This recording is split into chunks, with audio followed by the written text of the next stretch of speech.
début, il y avait Pong, mais il fallait être deux pour y jouer. Alors, on a inventé Breakout, et par la même occasion un nouveau genre de jeu vidéo, le casse-brique.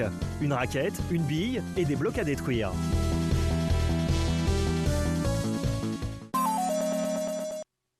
GB de Namco, s'il est bien un casse-brique, ressemble beaucoup à un flipper, par ses bumpers, ses rampes sur les côtés, et la seconde raquette au milieu de l'écran.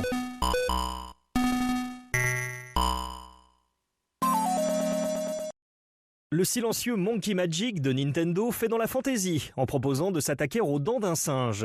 Le titre vient probablement de la chanson éponyme du groupe Godiva, générique de la série télévisée très populaire Saiyuki qui était diffusée la même année.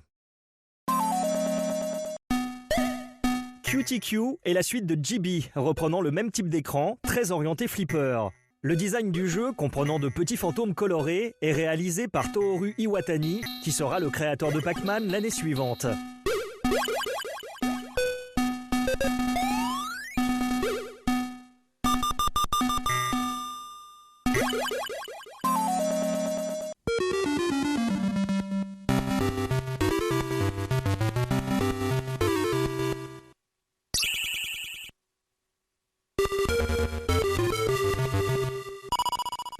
À sa sortie, Arkanoid devient immédiatement la nouvelle référence du genre. Les briques détruites laissent parfois échapper des bonus qui donnent des pouvoirs, et des petites créatures viennent s'interposer et dévier la trajectoire de la bille.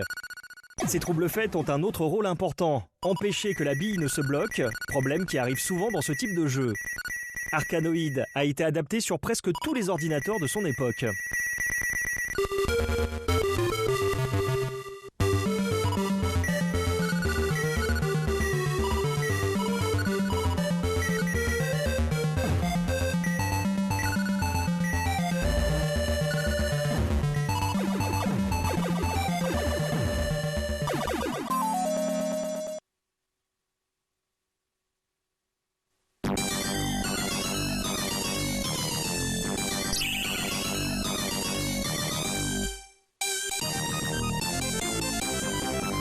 Un an plus tard, Arkanoid, la revanche de Do, apporte de nouveaux tableaux, de nouveaux bonus, des améliorations graphiques et la possibilité de choisir son chemin pour que toutes les parties ne soient pas identiques.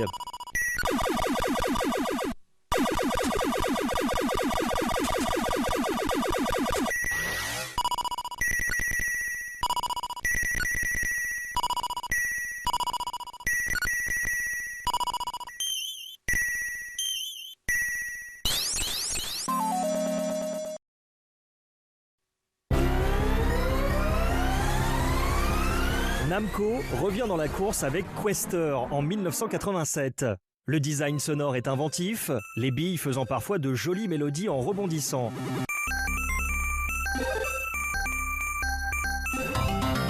Imitant la recette d'Arkanoid, l'éditeur utilise ses autres licences, comme Galaga et Pac-Man, pour créer des crossovers et des niveaux amusants à jouer.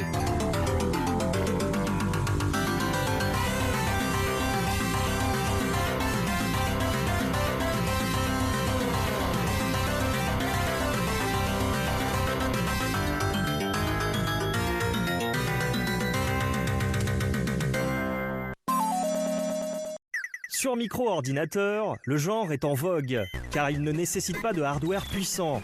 Crackout sur Commodore 64 prend le parti de se jouer horizontalement pour profiter de la largeur de l'écran.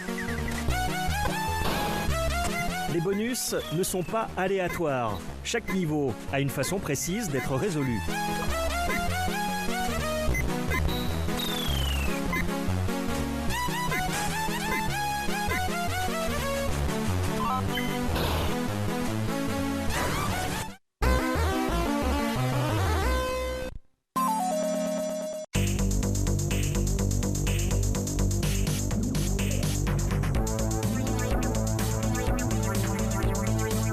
Amegas, sur Amiga, ressemble au premier abord à un autre clone d'Arkanoid. Mais on s'aperçoit en jouant qu'il apporte aussi quelques idées originales, comme des briques apparaissant après que d'autres soient détruites.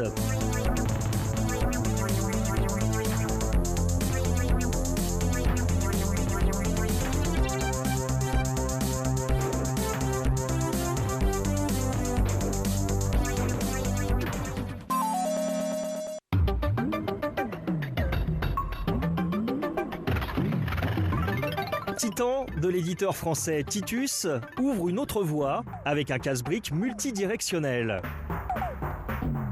On se déplace librement dans le niveau, parfois vaste, et la bille peut aller se perdre dans le labyrinthe. Il faut essayer de la contrôler le mieux possible, la placer à des endroits stratégiques pour terminer les niveaux plus rapidement.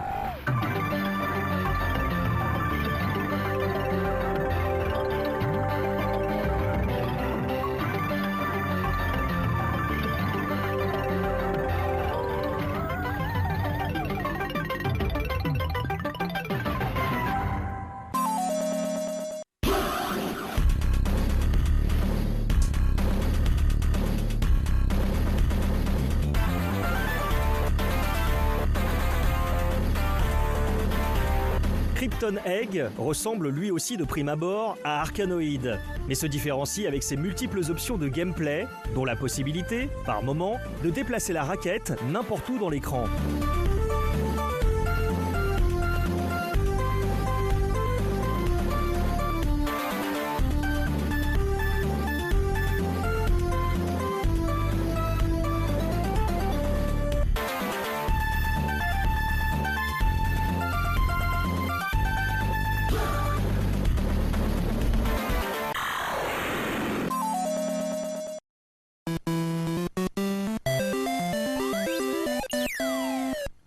Alleyway est un des tout premiers jeux à sortir sur Game Boy. Son système de jeu est très simple, et il n'y a pas de bonus à récupérer en détruisant les briques. Nintendo utilise Mario pour rendre le design des niveaux plus attractifs aux yeux des joueurs.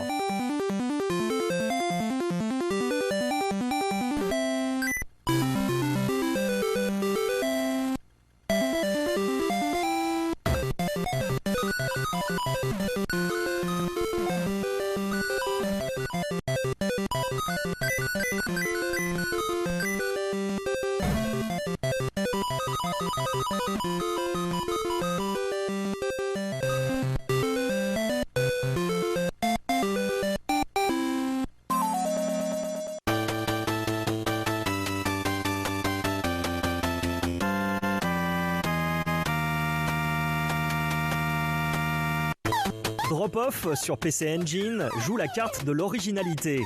À mi-chemin entre un casse-briques et un puzzle game, le joueur s'aventure dans les rêves d'une jeune fille qu'un démon a endormie pour tenter de la sauver. Les briques sont ici des fruits, des diamants, qu'il faut décrocher par grappe, tout en évitant de se retrouver pris au piège.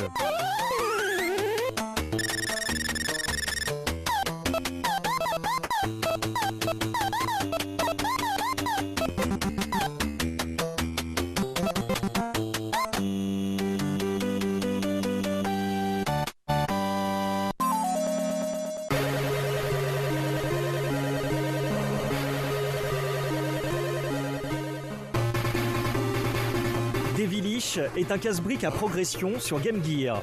Au fur et à mesure que l'on détruit les éléments qui bloquent le passage, on avance dans le décor peuplé de monstres et créatures démoniaques, et on y affronte même des boss. Le jeu reprend le concept des flippers de la série Crush sur PC Engine, mêlant jeux de billes et décors fantastiques.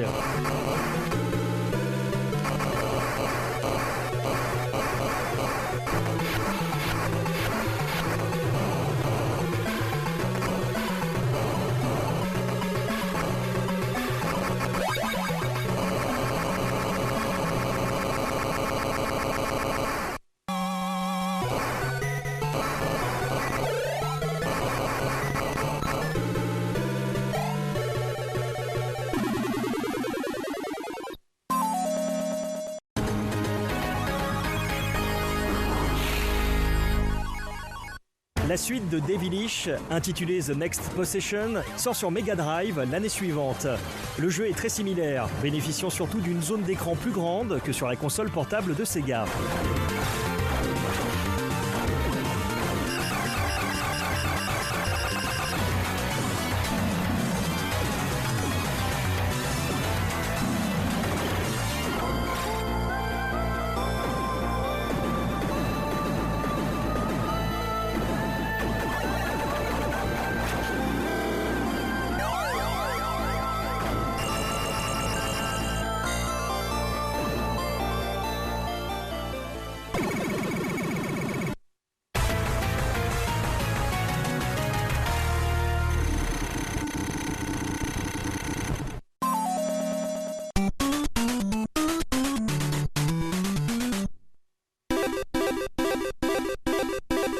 Sur la fin de la vie de la NES, Konami propose Crack-Out, un casse-briques coloré et mignon. Le jeu est assez facile grâce aux nombreux bonus et intègre différents types de gameplay au gré des niveaux, combattre contre des petits Godzilla ou taper contre des bumpers un certain nombre de fois.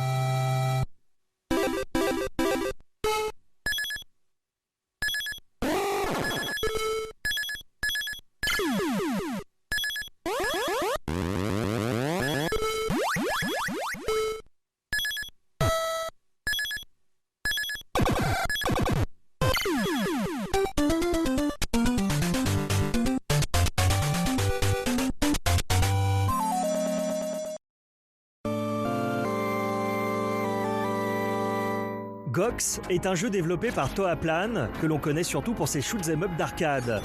L'ambiance orientale et médiévale est assez unique et on affronte beaucoup de créatures, démons et dragons, en pouvant utiliser une sorte de smart bomb en cas de danger. Le jeu peut se jouer à deux.